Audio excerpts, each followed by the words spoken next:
Hey everyone, we're just getting started. This is our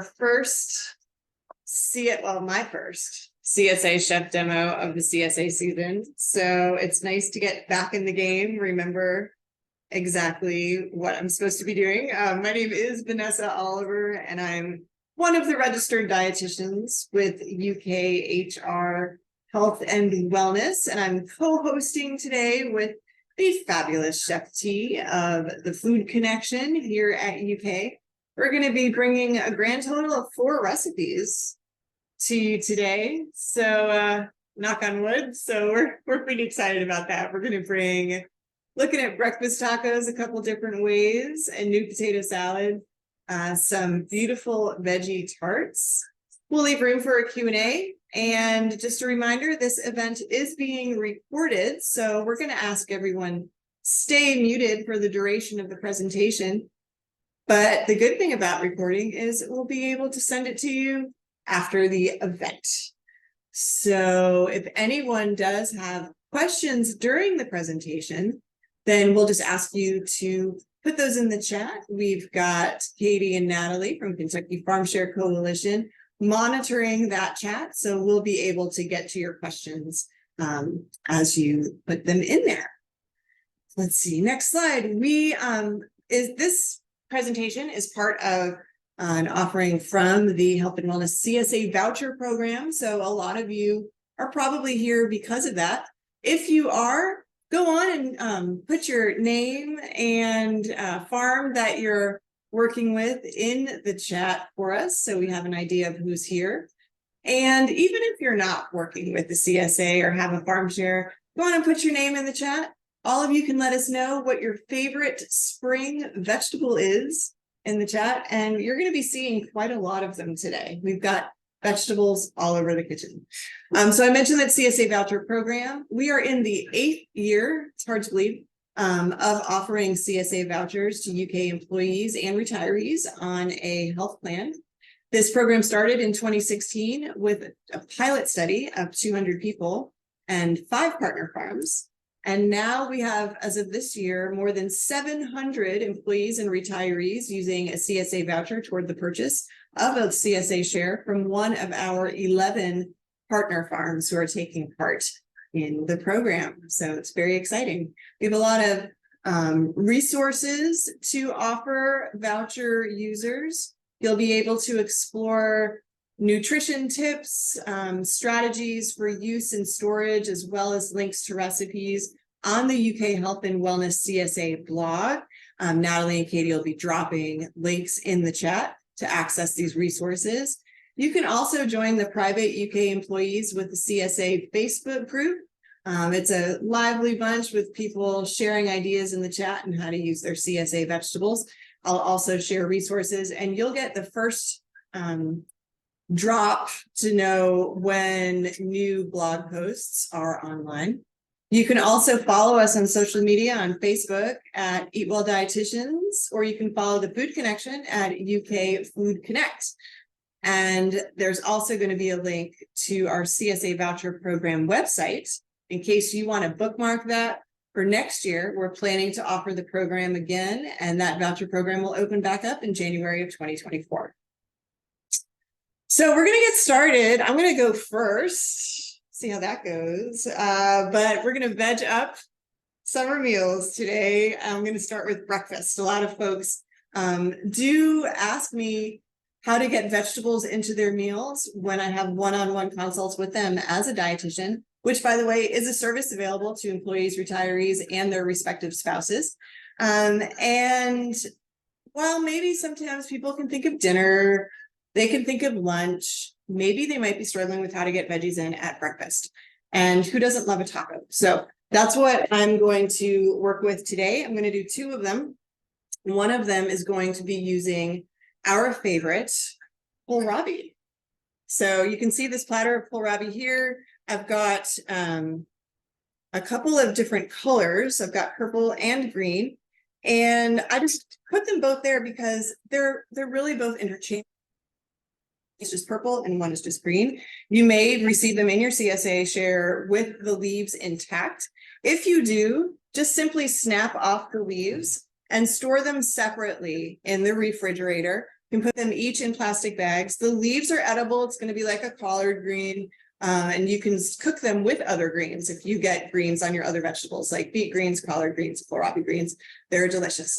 And then you can store each the greens and the bulb in a plastic bag in the crisper drawer of your refrigerator. Kohlrabi is a great source of fiber, like all vegetables. It actually has 140% of the recommended daily allowance of vitamin C.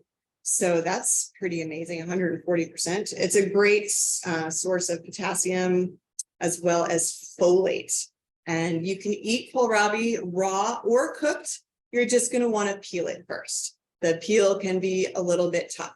And I do like to choose them when they're about this size that you see on the tray. I think that they're the most tender, juicy, and flavorful when they're that size. So for this particular recipe, you're going to go on and peel your kohlrabi, and I just do that with a veggie peeler. So let me go on and focus this a little bit here. Sorry, my first time using a camera. And this is just really a regular vegetable peeler. You can use a Y peeler as well, and you can see that you just go around just like you were peeling a turnip or some such like that, okay?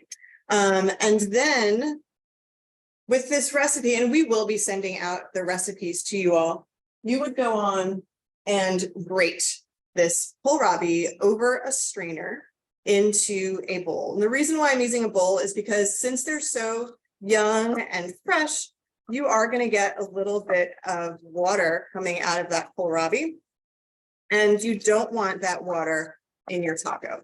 So I am grating it, as you can see, into a strainer set over a bowl. You can save this liquid if you want and use it in soup. You can cook grains, mix it with water to cook your grains in, like rice or quinoa. You can even drink it if you want to. It's pretty refreshing, but it is going to taste like kohlrabi. So you can decide for yourself what you'll do with that liquid. I usually like to use it in soup as well as cooking like brown rice or quinoa or something like that. So I do have some already pre-grated. And I want to show you how much liquid came out. All right, so this is a cup of kohlrabi, and you can see that's quite a bit. Yeah. Now you can salt the kohlrabi or any grated vegetable that you're trying to get the liquid out of. But keep in mind that's going to affect the saltiness of your finished product. So you may want to rinse it or just account for the salt that you put on there. Okay, so once you have your grated kohlrabi, what you're going to do, I'm using a grill pan here. Not get kohlrabi in the camera. Oh, there we go. Okay, so I do have a grill pan. You can use a frying pan of your choice. I highly recommend that it's nonstick. You're going to want to do nonstick for this. So go on and get your grill pan heated up, and you're going to put some oil down there. If you want to be extra careful, like I am, then you're going to also have that sprayed with a little bit of pan spray. On the other half of your grill pan or in another section of your pan, you're going to start heating up some tortillas, okay? And then you're going to take a scant cup of your grated kohlrabi and arrange it on your preheated pan. It's on probably about a medium heat right now. And you're going to arrange this scant quarter cup. It's almost like a snowflake on the grill pan. You want the edges touching, but not too lumpy, if that makes sense. All right. And you can actually, if kohlrabi is not your thing, you can use any sort of root vegetable or tuber vegetable with this, like a potato, cauliflower even would probably work if you grated it. Turnip would work, maybe a winter radish. Any of those would be pretty tasty, rutabaga. So I have these sort of lightly arranged, and then I'm going to get cheese. You can use your cheese of choice. I'm using an aged cheddar, but if you prefer a different kind of cheese, or even a non-dairy cheese, then you would be able to do that as well. And it's totally a bonus if you get some on the griddle, because then you get like that delicious, crispy, slightly fried cheese. And yeah, not only does it taste delicious, but you're getting a different texture in your taco as well. And then once you do that, you're going to let that cook for a little bit until it gets kind of golden brown. Again, a little bit crispy. I've got some that I started before our demo today, just in the interest of time.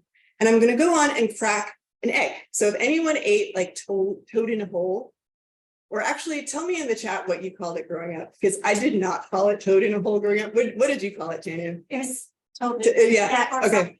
Okay. Yeah. See, I called it egg in a basket or hen in a basket, but it wasn't toad in a hole. So, but if you imagine that, that's kind of what we're doing, except the kohlrabi is the bread.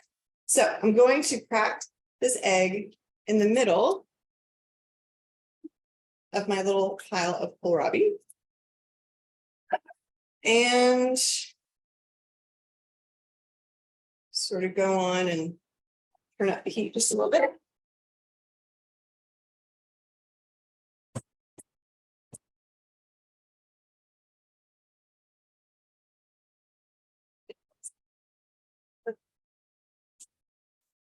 And I'm going to go on and cover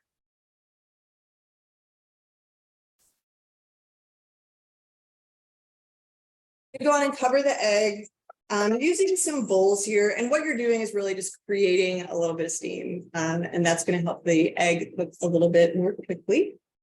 So while that's going, I'm going to start my second recipe. All right. Also using grated veggies. So give me a little bit to clean up and see if there's any questions in the chat while I'm doing that.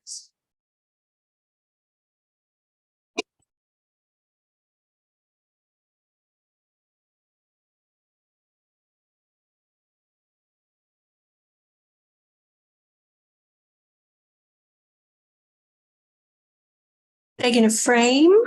Egg in a frame, egg in a basket. Yeah. How long do you cook kohlrabi before you add the egg?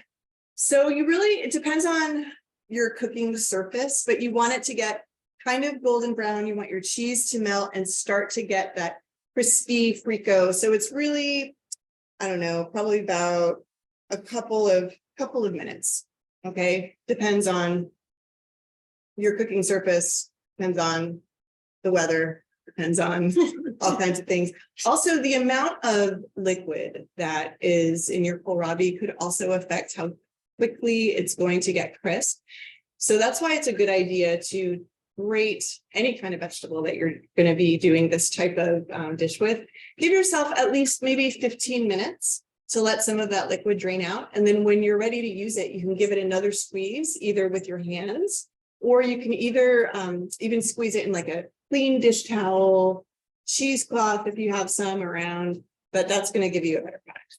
Yeah. Do you have any other tips there, Jamie? A lot of times I'll do the veggies in a colander and just leave them in the fridge. If I can plan ahead, it's so easy just to throw them in the fridge overnight, and they really drain well. Yeah, makes total sense. All right. So what I've got going on next is going to be another taco version that's going to be gluten-free. It's lower in carb if that is something that is important to you. And again, utilizes the grated vegetable that has been draining for a little bit. And in this case, it's grated zucchini. So you can see I've got some in a bowl right here. And I'm going to go on and add 1 egg to this, as well as about half a cup or so of grated Parmesan. Now, if you prefer this to be non-dairy, then you could definitely use a non-dairy Parmesan. I've seen that in stores around Lexington. You could use a little nutritional yeast if you wanted, but I haven't done that myself. So if anyone does try that, be sure to let me know how that works. And that's it. Okay, you've got the saltiness of the cheese that's going to season this tortilla here. So it's the Parmesan, the egg, and the zucchini. And you make a little bit of a batter, as you can see right here. And then you're going to go on and put that on a parchment lined pan.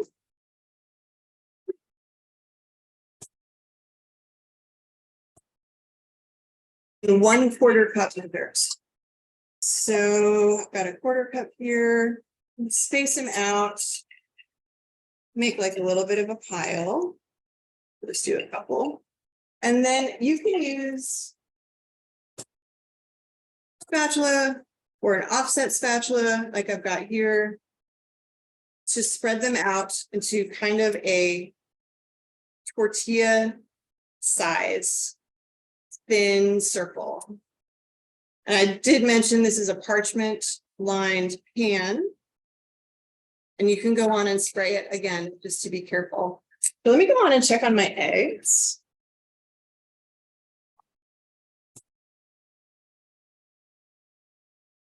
Good.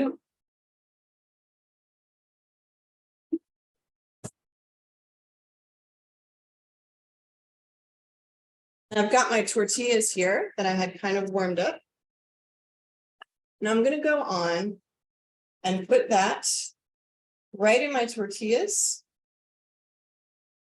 You can always add a little bit more cheese if you want.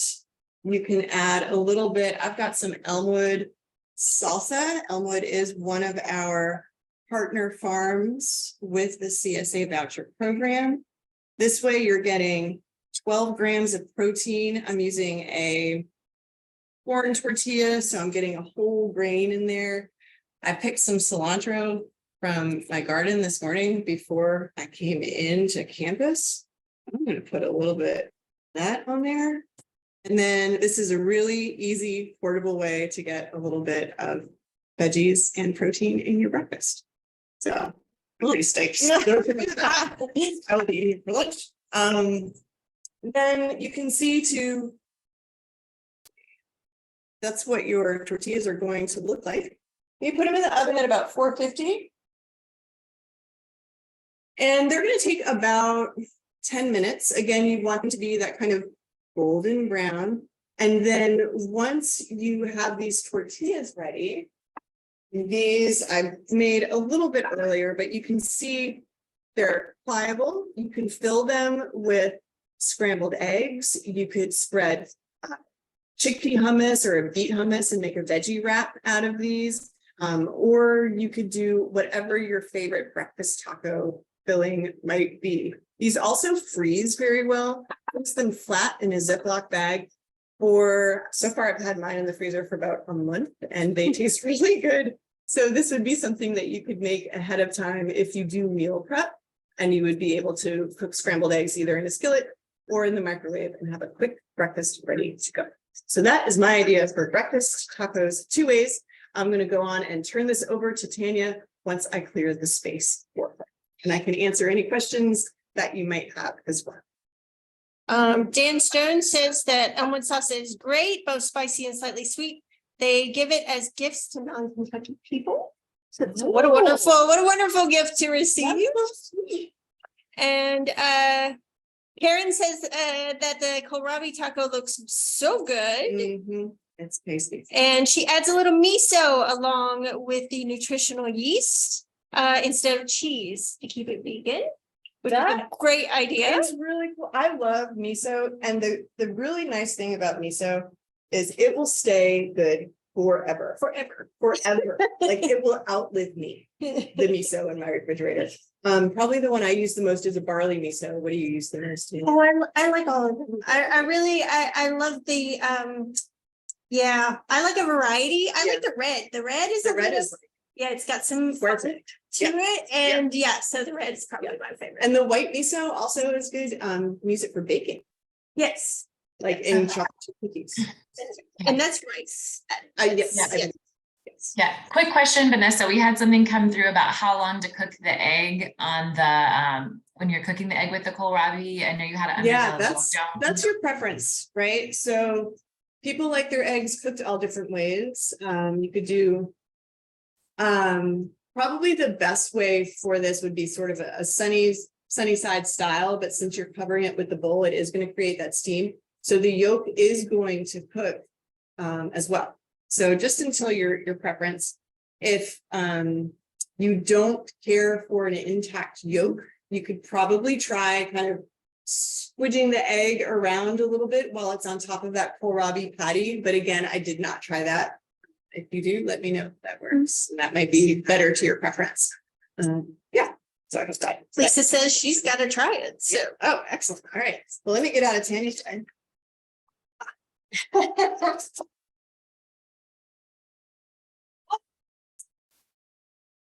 well, y'all, I'm going to put my visual aid up here too. We can't have too many lovely spring vegetables up here. Can we? I'm going to start with the potato salad today.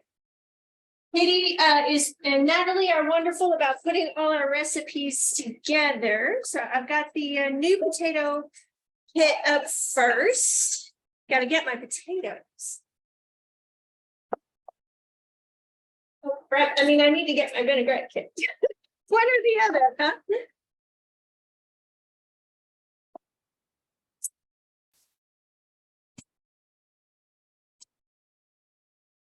Okay, and then last but not least is the cutting board, because I have a lot of this prepped up, and we still have a few things to do.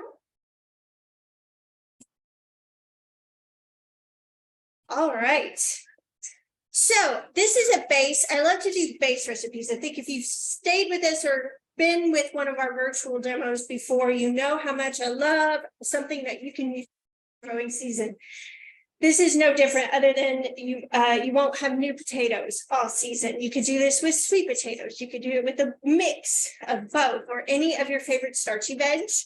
But right now these potatoes are tiny. And I got this idea because my mom was talking about how my grandfather always used to try to get his potatoes in the ground by St. Patrick's Day. I was just telling someone this the other day and they thought I was. And right now that seems so early in the ground, so cold, but that was his goal.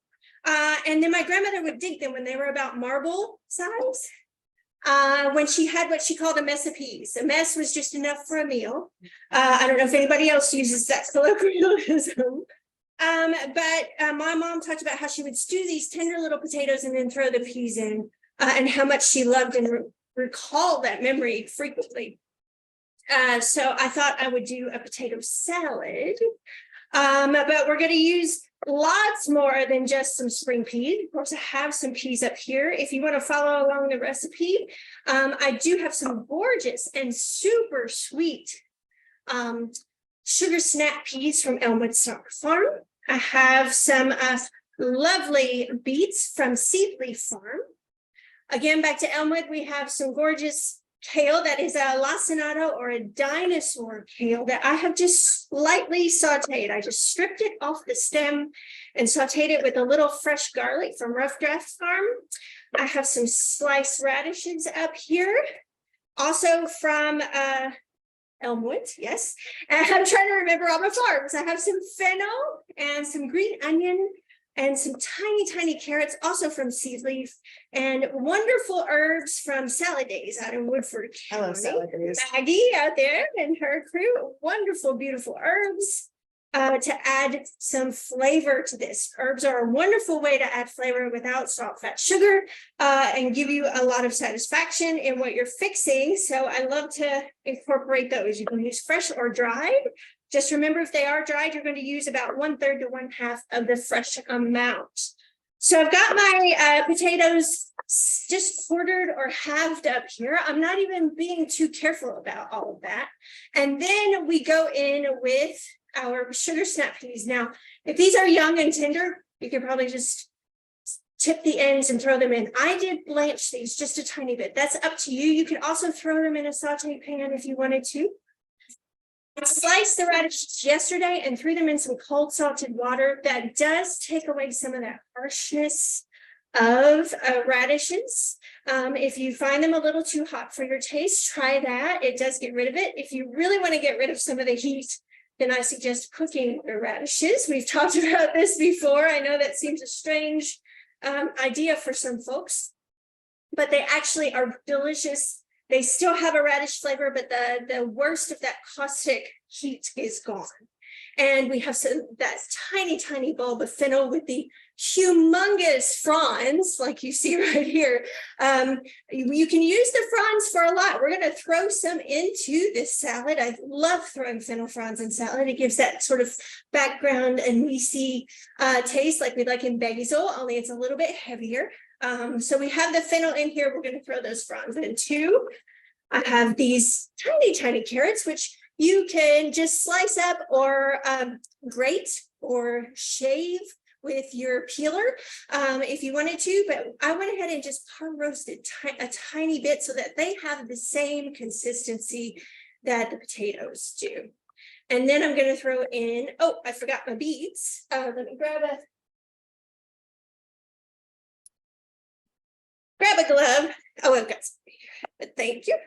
I went ahead and roasted these and peeled them. And of course, beets should be the last thing I cut up. Now, this potato salad does take a lot of ideas from the Russian vinaigrette, which has peas in it, and it turns a bright pink. So I'm going to go ahead and add these just like they do. We might get a fuchsia potato salad if you didn't want that, but still wanted to add your beets. One, you can wait to the end and just barely fold them in, and that would prevent them from coloring your whole salad. Or you could use another color of beet, like a golden or a chioga or candy stripe beet. But we're going to throw these in now so that we can get that lovely pink color. Now, instead of mayo, instead of something heavy, and especially if you're going to serve a potato salad room temp or even outside on a hot day, I prefer to go with a vinaigrette. And this is a mustardy one, especially with potatoes and the onions and everything that's in it, a real heavy. This is up my husband's alley. I am a mustard fiend. I have that's probably all I have in my fridge. Some hot sauces and mustard. So I have a little canning jar here because I love to make it easy for everyone. Now we've got 2 tablespoons of a whole grain mustard, and that's probably my absolute favorite. It has a little bit of a heat to it too from the mustard seeds, maybe even just a little background bitterness, but that's always nice with a lot of sweet veg. And we have 2 teaspoons of just a regular Dijon mustard. Tell us your favorite kind of mustard, if it's a flavored or if it's whole or stone ground. Or Stone ground is my favorite, but I never have it in the fridge. I need to get some. Yes. Do you have a favorite brand?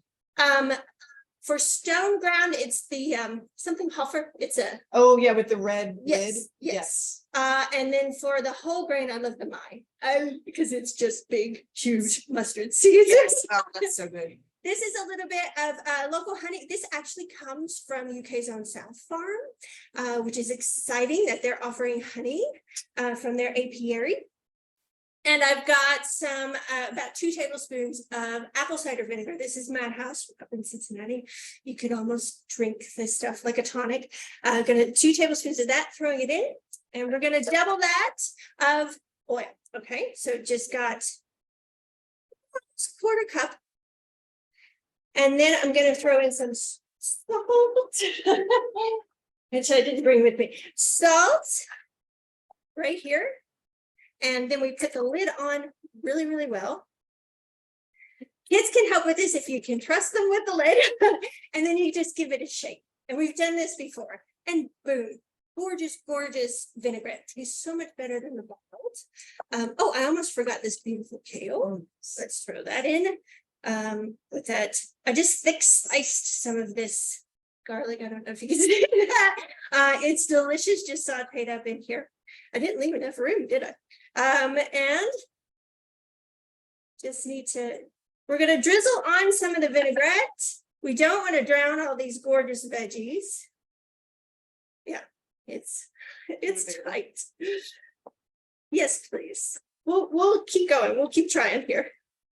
This is going to be such a colorful, beautiful bowl to set on your picnic table or your patio table or your dining table. This would be great for, thank you so much. And that way we can let this move around. Yeah. Do as I say, not as I do, folks. I tell my student workers that all the time.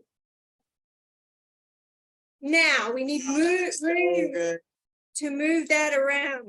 Maybe another little dash of salt. And then we don't want to forget those gorgeous, gorgeous fresh herbs. So I have some dill. Let's see, these are also from Salad Days.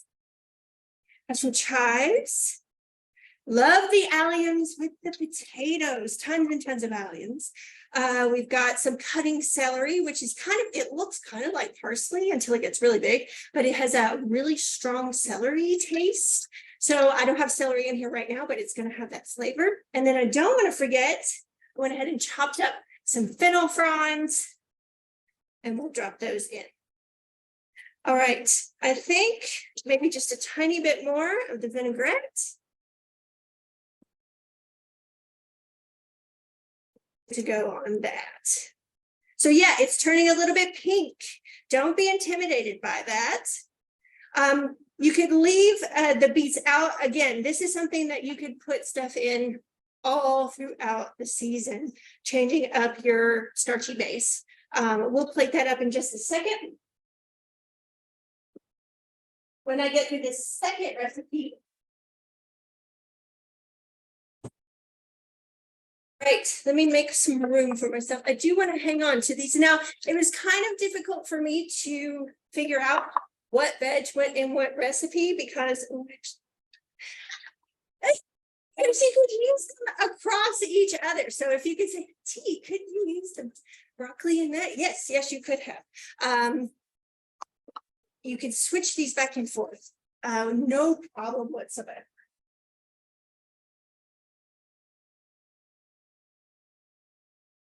I love that you use the fennel fronds. I think a lot of times people throw those away. They do. And they have so much flavor. And it feels like a waste. Yes. I did use your tip to put them into vodka. It makes a wonderful martini. It turns bright green. It does. It's beautiful. And it smells so amazing. If you're a martini fan, you might want to save a few fronds for that use. I chop them up. I put them in stuffing. They're really good especially in the when you can get them in the fall. So the pool vegetables usually bookend our growing season. They're great in stuffing. They're great, especially if you're serving any kind of animal protein that's sort of rich or sweet, like pork, duck, or something like that. Fennel goes along with that really well. So you could add the fronds into that or to whatever side. You were mentioning turnips. Yes. I just did a turnip mash and put some greens and some fennel greens in that. It's absolutely delicious. So be bold, add fennel, try it out, see what you think. All right, so for the second. And anyone who has any questions, remember you can stick them in the chat. We are monitoring that chat. So I want to get a yay or nay on the fennel because it looks like it could be a little bit polarizing. I used to work for one of the farms that I'm not going to mention which one, but one of the farmers there, not a huge fennel fan, hated market day when we brought fennel in because the whole trailer would smell like fennel and then he would have to ride in at home. Oh, I love this. I know too. So I want to hear from you all. Who loves fennel? Yay, or who does not? Nay. Yay. All right. Yes, it is one of those polarizing ones, kind of like beets are, but I'm constantly trying the beets out. Well, we have a lot of loves in the chat. Okay, So, great. all right. Yes, Team Fennel so far is winning. So for this one is going to go quick. If you're preparing veggies for things like we just went over the make a date with your CSA, and if you're preparing things and kind of bulk prepping as you unbox your CSA, then these will be easy recipes if you can just break down and gently process things. The only part of this I really need to show you is the filling, and this is the veggie tart, or you may know it as, if you grew up in the 80s like I did, veggie pizza. So with the base and some ranch with some cream cheese and like more cheese thrown on top and maybe some broccoli, tomatoes, and onion, Yeah. But I'm going to juice that up just a bit. So we're going to take about 16 ounces of yogurt. And what I did, I've got it in this strainer with some cheesecloth. let it drain overnight. I'm a big fan of draining things, apparently. Apparently we both are today. Where? So yeah, we So did not drain plan that. out- Even though this is strained yogurt, we're gonna drain it out a little bit more and it gives it that cream cheese consistency. I don't know if you can tell from the camera. You can do this in a food processor. You can do it with a mixer. I'm just gonna stir it up today. We've got some green onion. I've got a head of roasted garlic. You could even use a garlic scape, which are everywhere right now. These lovely little beauties right here. I'm gonna save some time by not chopping that up though. But we're gonna squeeze out this whole head of roasted garlic. I just took the paper off, cut the top off and roasted it at 350 for about half an hour. And it gets all caramelized like this and soft and sweet and your house will smell amazing. Again, people say bake cookies if you're trying to sell your house. I say cook garlic.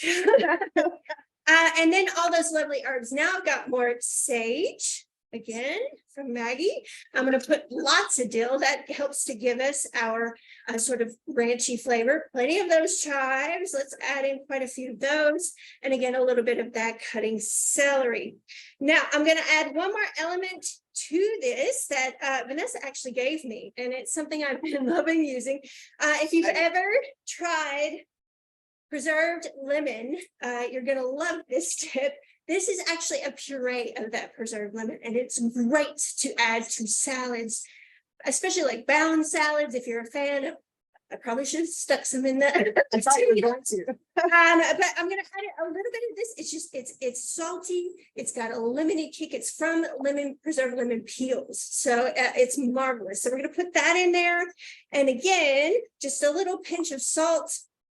I'm also going to grab a little bit of white pepper. And we're just going to mix that together. Now, if you juice this in a machine, it's going to turn really, really green. Today, it is not. And you can make this more like traditional ranch if you wanted to add a splash of hot sauce or Worcestershire, red wine vinegar, something like that. I want to keep this vegetarian, so I'm not going to add the Worcestershire today. But that's it. You've got your mix. Now, you can use any base you want. I've done this with puff pastry, with pizza crusts. I've got some mini naan rounds here. And we're just going to spread a little bit of that onto these. It looks just like cream cheese. It looks just like cream cheese. And it's got that wonderful thickness. But so much better. So much. You said it was already strained, like it was, yogurt, yeah, and it you was strained just a Greek yogurt and I strain it again and that's it. If you want a little bit more of a wang and if you're a little bit bold about your gut biome, leave it out. I've hung it on a sink faucet and left it out and that gives it quite a wang, but it's marvelous with the yogurt. Now you get to be creative, you get to be an artist. I've got some peppers here, some beautiful bluish purplish broccoli. I've got some patty pan and zucchini squash. I'm going to use those carrots again. You can use whatever, some greens, whatever you want. And this is a great activity for families because you can make your own little veggie pizza. It makes a great snack. If you have some kind of base, I mean, you could use hoe cakes. Or my mom toasts up old buns left over from cookouts. You can use whatever base you have and then just get creative. Now my carrots are a little bit cooked. My broccoli is raw because it's super tender and super tasty. I made these last week and I kind of switched my ingredients. Here's some peppers. I put radishes and peas and all the spring stuff on there. And I don't know, don't have a lot of room. I just sliced up the zucchini and the patty pan. So that is raw, although you could cook it if you wanted to. We could add those beets if you are a beet fan. Let me get some zucchini here. I love that you used the stems of the broccoli. Recently in the UK CSA Facebook group, we were featuring broccoli because it's so tender and you get it from your CSA. Yes, I love the stems. Yeah. Better than the floret. Oh yeah. I mean, it's fancy. So if you have not been trying your broccoli stems, don't throw them away. You could also julienne up some of that kohlrabi, Mm-hmm. or you could cook it for a little bit milder taste. And there we go. We could garnish it up. I've got some pea shoots over here. So we can always, if you get these and you don't know what to do with them, pea shoots are phenomenal. They're mild and again, very sweet. We're just going to put a pea shoot on top. All right, and there are our veggie pizzas. So let me plate these simply.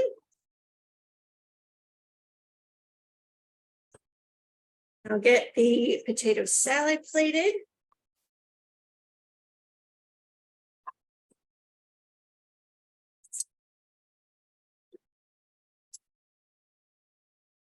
So we can get you a shot of that. Oh, that color just keeps going. And you can smell that whole mustard. If only we had smell-o-vision for these sometime. Someday. Maybe we will. They'll Okay. come up with it. Okay, I'm sure people, they if you're will. watching. And let's send one more and up front. All right. We will share that. So we can take a look at both of those together. Any questions? We have a lot of love for fennel, a lot of love for broccoli stems. Oh, yeah. And Karen is saying how gorgeous your plates are. And Olivia. Those look so delicious. And again, like Tanya mentioned, you can use so many different vegetables in these preparations, right? So some of them you mentioned for the pizza, you could add that kohlrabi, you could even shave fennel, you could use garlic scapes instead of garlic. For this beautiful mustardy potato salad, any tuber root vegetable, you could make this spring, summer, fall, winter. Yes, absolutely. If you leeks are, we're about to get into leek season, and again, alliums all the way.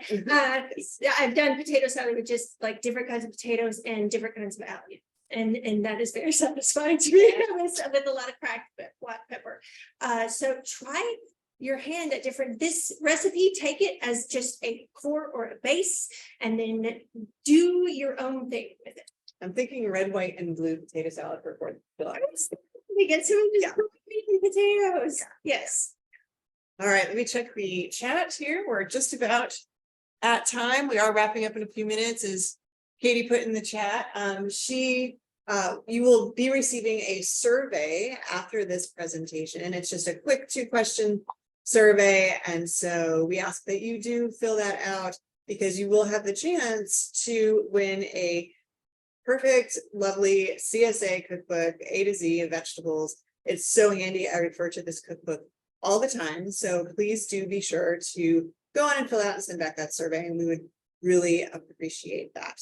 See if there's any last minute questions about anything that you saw here today, or if you just have a general vegetable question, maybe you got something in your CSA share, you're not really sure what it is or how to use it or the best way, then we are absolutely happy to address that. You're welcome, Lisa, Daily. Yes, we have fans of the A to Z cookbook, so that's fantastic. All right, looks like we answered all of the questions already. You were all pros. That's amazing. Yeah, well, and Chef T and Vanessa, maybe we could just do a quick wrap with just like what your favorite spring veg to incorporate for, like, maybe, or like if you have a storage tip for spring veg that we could just like re-highlight, or a nutrition a vegetable to get for nutrition, or anything, just a little takeaway of like something you want people to try or re-emphasize from the demo. Best tip that we could share is one that Tanya sort of said offhandedly as she was preparing everything, which is when you get your CSA share, open it up on your counter, take a look at everything, make sure you know what things are, and then give things a quick pre-prep is what Tanya mentioned. So maybe you cut the greens down so they take a little bit less room in the refrigerator.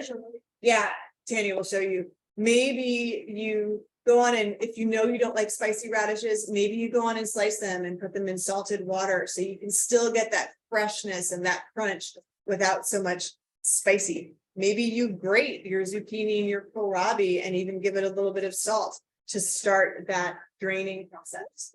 So this, yeah, I mean, that's a lot of space, right? A lot of people don't have a beautiful 2-door refrigerator in their kitchen. So anything you can do to start that pre-prep is going to make you enjoy your CSA season so much fun.